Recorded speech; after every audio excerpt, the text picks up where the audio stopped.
English कैसे सीखें YouTube channel में आपका स्वागत है। इस क्लास में हम इस स्टोरी के एक एक वर्ड का उच्चारण लिखकर इसे ट्रांसलेट करेंगे और इसकी वर्ड मीनिंग आपको लिख कर बताएंगे।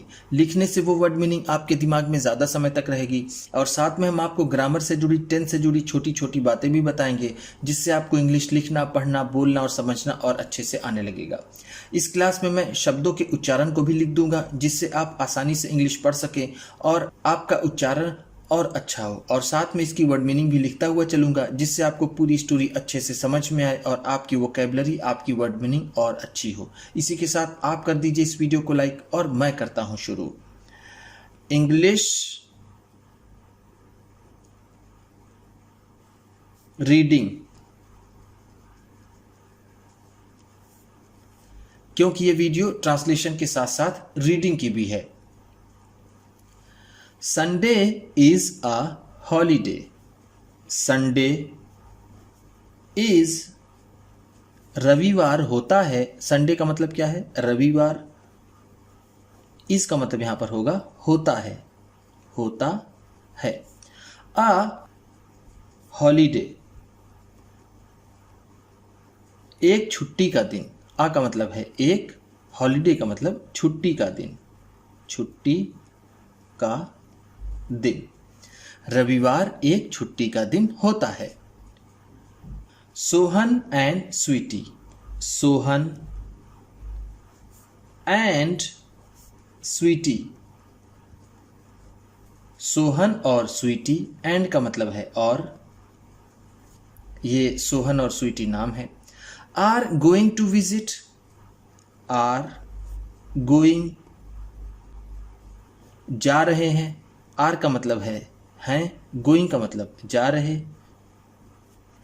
To visit grandma and grandpa. To visit, मिलने। विजिट का मतलब होता है मिलने जाना, मिलने जाना या फिर भ्रमण करना। मिलने जा रहे हैं ग्रैंडमा एंड ग्रैंडपा, दादा और दादी से। ग्रैंडमा का मतलब होगा दादी, एंड का मतलब और, ग्रैंडपा का मतलब दादा। सुहन और स्वीटी दादी दादा से मिलने जा रहे हैं। Hello grandma. Hello grandma. Hello grandpa. वो कहते हैं हेलो दादी, हेलो दादा। Grandma has been busy today. Grandma has been busy, दादी माँ व्यस्त रही हैं। बिजी का मतलब होगा व्यस्त, हैज बीन का मतलब रही है, रही हैं। ग्रैंडमा का मतलब दादी माँ। टुडे, आज। टुडे का मतलब है आज। आज दादी माँ व्यस्त रही हैं। She has cleaned all the rooms. She has cleaned, उन्होंने साफ किया है। शी का मतलब होगा उन्होंने। ऐसे तो शी का मतलब होता है वह, लेकिन हम यहाँ उन्हें कहेंगे दादी माँ के सम्मान में। उन्होंने, हैज क्लीन का मतलब है साफ किया है, साफ किया है। ध्यान दीजिएगा, जब हैज या हैव के बाद वर्ब की थर्ड फॉर्म हो, जैसे ये क्लीन्ड, क्लीन की थर्ड फॉर्म है, तो उस सेंटेंस में प्रेजेंट परफेक्ट टेंस होता है। हैज और हैव की वजह से वो प्रेजेंट होता है और वर्ब की थर्ड फॉर्म की वजह से वो परफेक्ट बन जाता है। तो हम कह सकते हैं कि इस सेंटेंस में प्रेजेंट परफेक्ट टेंस है। ऑल द रूम्स, सारे कमरे। ऑल का मतलब है सारे या फिर सभी, रूम्स का मतलब कमरे। उन्होंने सारे कमरे साफ किए हैं। She has wiped. She has wiped, उन्होंने पोछा है। हैज वाइप्ड का मतलब है पोछा है, पोछा है। वाइप का मतलब होता है पोंछना, और हैज वाइप्ड है तो पोछा है। ऑल द विंडोज, सारी खिड़कियां, ऑल द विंडोज का मतलब होगा सारी खिड़कियां।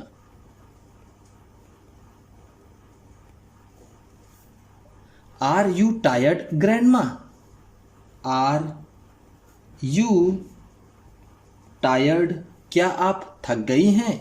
ग्रैंडमा,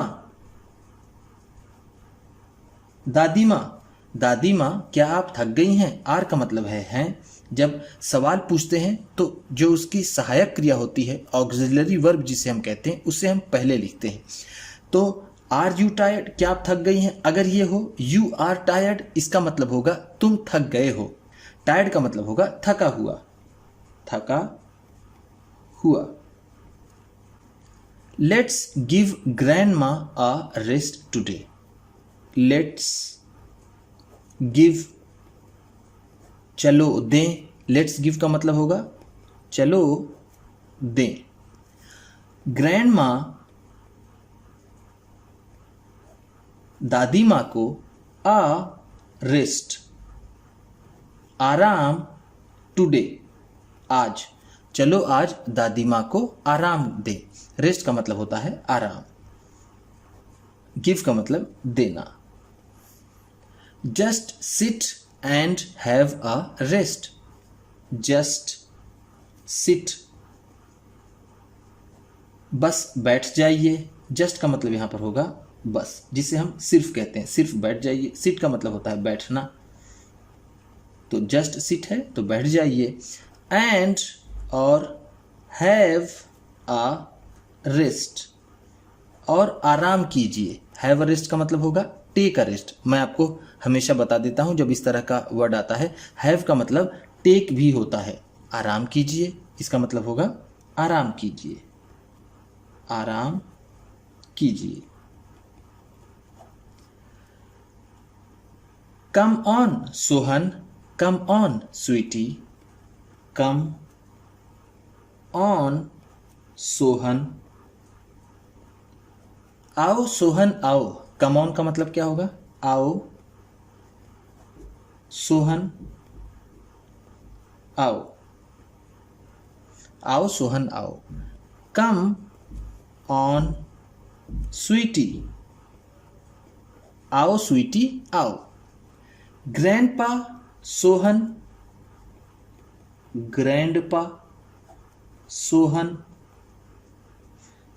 दादा और सोहन, दादा सोहन। एंड और स्वीटी, और स्वीटी वर्क, काम करते हैं। वर्क का मतलब क्या होता है? काम करना, काम करना। In the kitchen, in the kitchen, रसोई घर में। इन का मतलब है में, किचन का मतलब ऐसे होता है रसोई घर, लेकिन हम इसे यहां पर किचन ही कहेंगे। दादा सोहन और स्वीटी किचन में काम करते हैं। दे आर बिजी, वो व्यस्त हैं। बिजी का मतलब मैंने आपको पिछले पेज बताया, व्यस्त। Come to the kitchen, come to the kitchen, kitchen में आइए। ग्रैंडमा, दादी, दादी किचन में आइए। Come and C, come and सी, आइए और देखिए। सी का मतलब होता है देखना, और कम का मतलब आना। ओह सूप, सैंडविचेस एंड सलाद। ओह, वो कहती हैं अरे। ओह को हम हिंदी में अरे कह सकते हैं, अरे। सूप, सैंडविचेस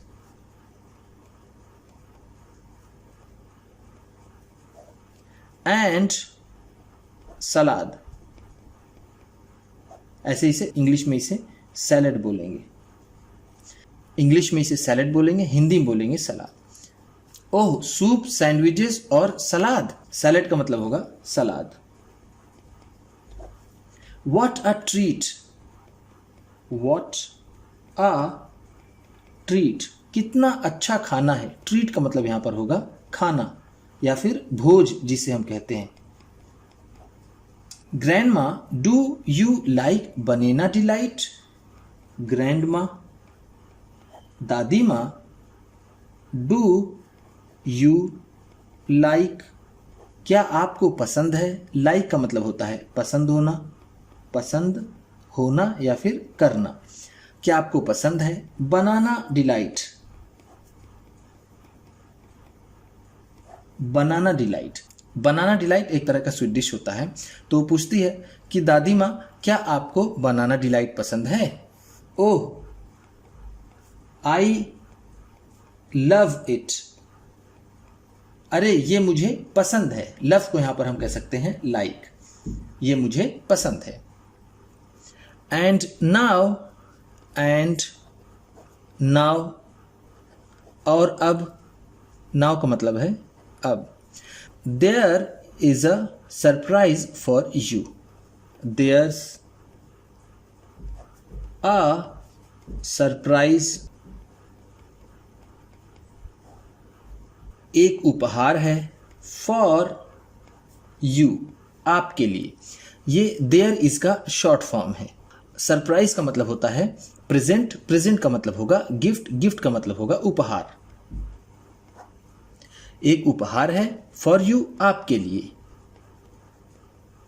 फॉर यू का मतलब होगा आपके लिए. Grandma open this parcel. Grandma, दादी, ओपन दिस पार्सल. दादी माँ इस पार्सल को खोलिए. ओपन का मतलब होता है खोलना. दिस का मतलब इस या फिर इसे. पार्सल का मतलब पार्सल. ओह, अरे, आ मोबाइल फोन. आ मोबाइल फोन. एक mobile phone. What a surprise. What a surprise. क्या उपहार है. कितना अच्छा गिफ्ट है. हम इसे ऐसा कह सकते हैं. सरप्राइज को हम यहां पर गिफ्ट भी कह सकते हैं. जैसे मैंने आपको उपहार बताया और ये गिफ्ट, दोनों का मतलब एक ही होता है. बट, लेकिन. बट का मतलब है लेकिन. दादी माँ कहती हैं लेकिन. Grandma no buts now. Grandma, दादी, नो बट्स नाउ. अब कोई अगर मगर नहीं. नो का मतलब है नहीं. बट्स का मतलब अगर मगर. नाउ का मतलब अब. I know your problem. I know, मैं जानती हूं. नो का मतलब होगा जानना. मैं जानती हूं. योर प्रॉब्लम, आपकी समस्या. योर का मतलब यहां पर होगा आपकी. प्रॉब्लम का मतलब समस्या. You don't know. You don't know, आप नहीं जानती हैं. हाउ टू यूज दिस, कि इसका इस्तेमाल कैसे करें. हाउ टू यूज, कैसे करें या फिर कैसे इस्तेमाल करें. दिस, इसको. But don't worry. But don't worry, लेकिन चिंता मत करो. बट का मतलब है लेकिन. डोंट वरी, चिंता मत करो, यानी चिंता मत करिए. We will all help you. We will all help, हम सभी मदद करेंगे. यू, आपकी. यू का मतलब यहां पर होगा आपकी. वी का मतलब है हम लोग. विल हेल्प है तो मदद करेंगे. ऑल, सभी. हम सभी आपकी मदद करेंगे. ध्यान दीजिएगा, जब विल के बाद वर्ब आए तो वो फ्यूचर इंडेफिनिट टेंस होता है। विल की वजह से वो फ्यूचर होगा और हेल्प की वजह से इंडेफिनिट, तो फ्यूचर इंडेफिनिट टेंस इस सेंटेंस में है। उम्मीद करता हूँ कि इस क्लास में बताई गई वर्ड मीनिंग्स आपको अच्छी लगी होंगी। सबसे अच्छा वर्ड कौन सा लगा इसे कमेंट बॉक्स में ज़रूर बताइएगा। इसी तरह की वीडियोस के साथ साथ ढेर सारी रीडिंग की, ट्रांसलेशन की और बहुत सी इंग्लिश सीखने वाली वीडियोस पाने के लिए चैनल को सब्सक्राइब कीजिए और ये वीडियो किसी न किसी अपने एक दोस्त को, मित्र को, परिवार वाले को शेयर भी ज़रूर कर दीजिएगा। तो चलिए मिलते हैं फिर अगली वीडियो में।